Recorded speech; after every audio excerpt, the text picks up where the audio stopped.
baby. It's your boy Shaka B and that mafioso that done died. A coach ninja with a nunchuck swinging behind his back, aka Shaka Black, aka Shaka Fuego, aka SB Panther, aka Shaka B and aka Shaka Flame. Listen, I actually got my numbers mixed up, but we did part 3 before part 2, but that don't matter, man, because it's UFOs in the sky, it's UAPs in the sky, man. So I've been breaking down what I feel like, bro, probably ain't the truth, but you know what I'm saying, I ain't gonna discredit bro near-death experience, because I ain't gonna never discredit that if somebody said that, you know what I'm saying. But as far as bro feeling like, you know what I'm saying, as far as the UFO stuff he talking about, man, I don't know, man. It sounds real ridiculous to me, man. But let's get into it. You know, you mentioned that you had a near-death experience. Yeah. How did you die? Being a dumb teenage boy, I had injured my left thigh, and it got infected. And I had my own little apartment in high school because we were so poor. I ended up getting my own place, and that don't even make sense. Because when I was poor, I couldn't afford rent. But hey, it is what it is. And I bicycled from Charlotte. Oh, I know what it is. His interviewer isn't DJ Vlad. It's a black man. So he made sure bro knew he had a big booty black girl, and that he grew up poor, and that he was from the hood, and it was dangerous. So I see what's going on here. Charlotte all the way to the North Carolina coast, 200 miles with this injury. It got infected, spread all through my quadricep muscle on my left leg. And I was sick. And I said, well, I better get home. So listen, say leg, bruh. I don't know what a quadricep, a pectoral. I know what a pectoral is and a bicep. After that, when you start hitting me with the other terminology and stuff, you lose me. And when you use big words, I take offense to that because I feel like you disrespected me. Simple. I bicycled 200 miles back. And we were so poor, we didn't have health insurance, and I didn't have a doctor. Man, why he keep drilling in the fact that he was poor, man? Talk about them aliens, and you ain't riding no bike no 200 miles, bruh. A doctor, and so I just laid there. I got sicker and sicker and sicker. I went into renal failure, kidney failure, and liver failure from the infection, sepsis, and died. But I was by myself. So I had this amazing experience. And I didn't have any religious part of it. It was more unbounded consciousness and experiencing the cosmos and sort of the state of oneness. Beautiful. But it was so profound. And actually, after I came back into my body, I was spontaneously healed. I never saw... Bro.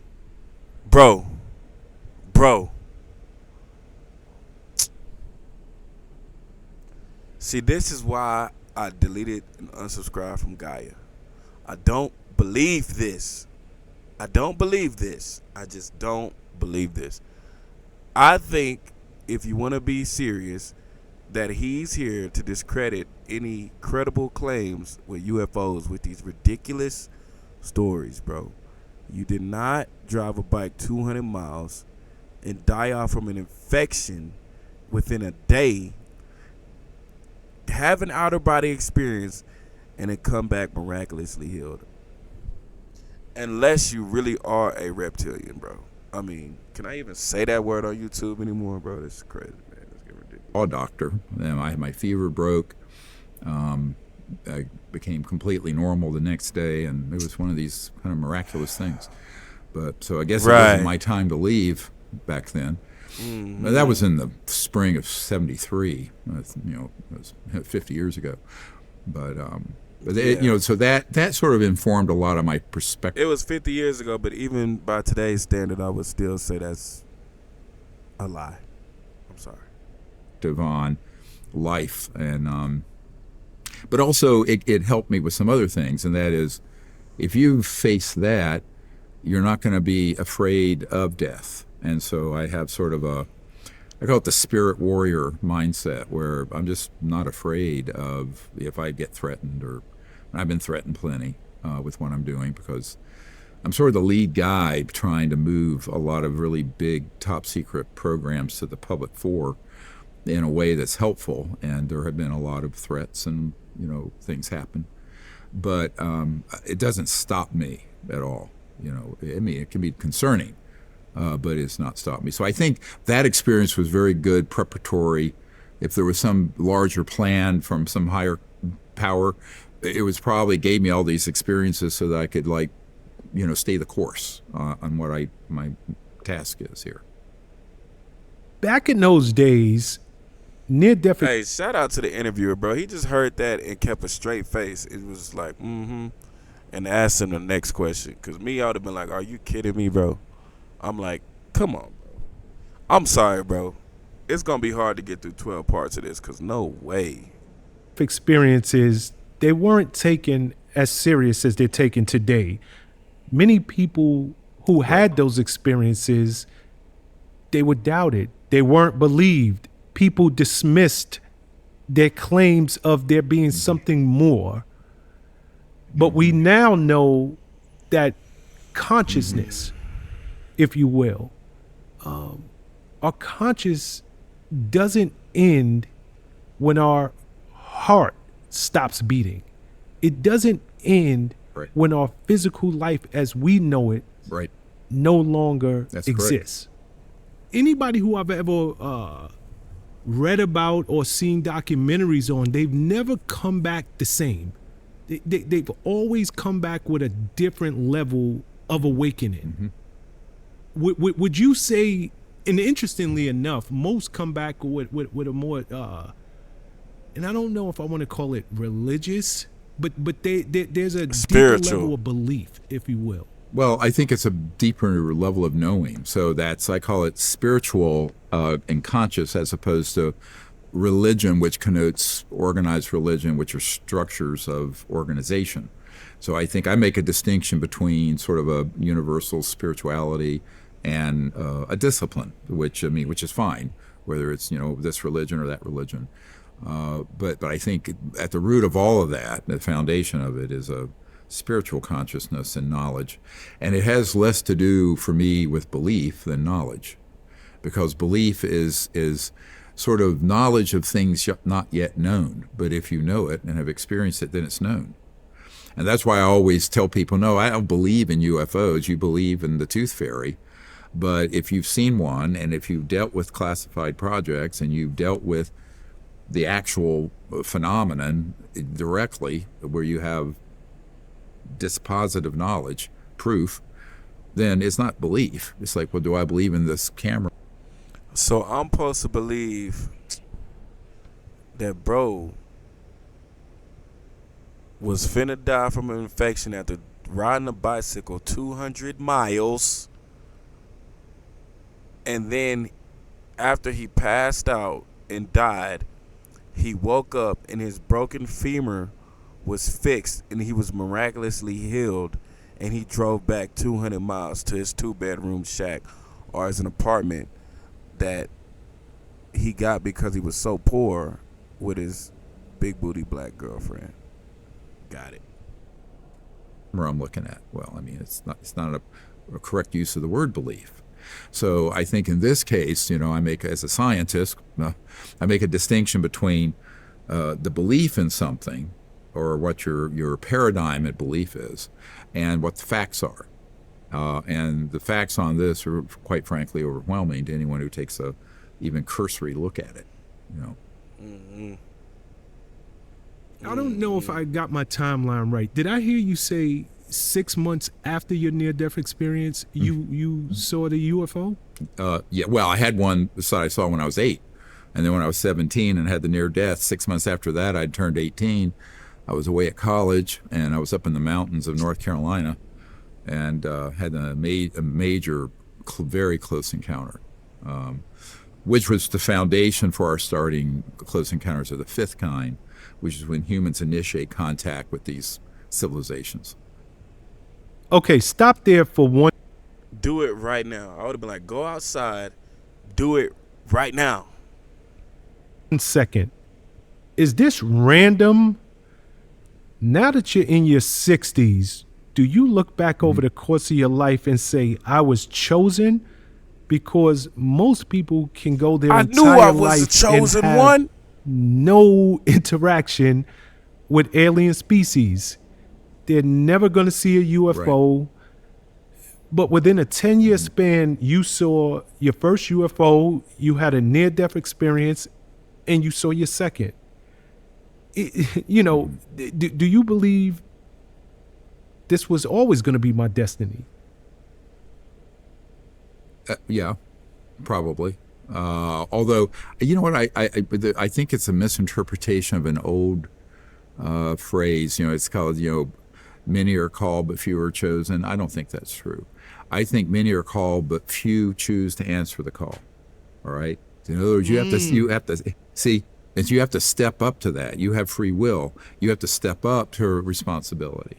It's like I was on a flight and some dude in row 9 died, had a heart attack. Now all our lawyers say, don't step into that because you'll get sued.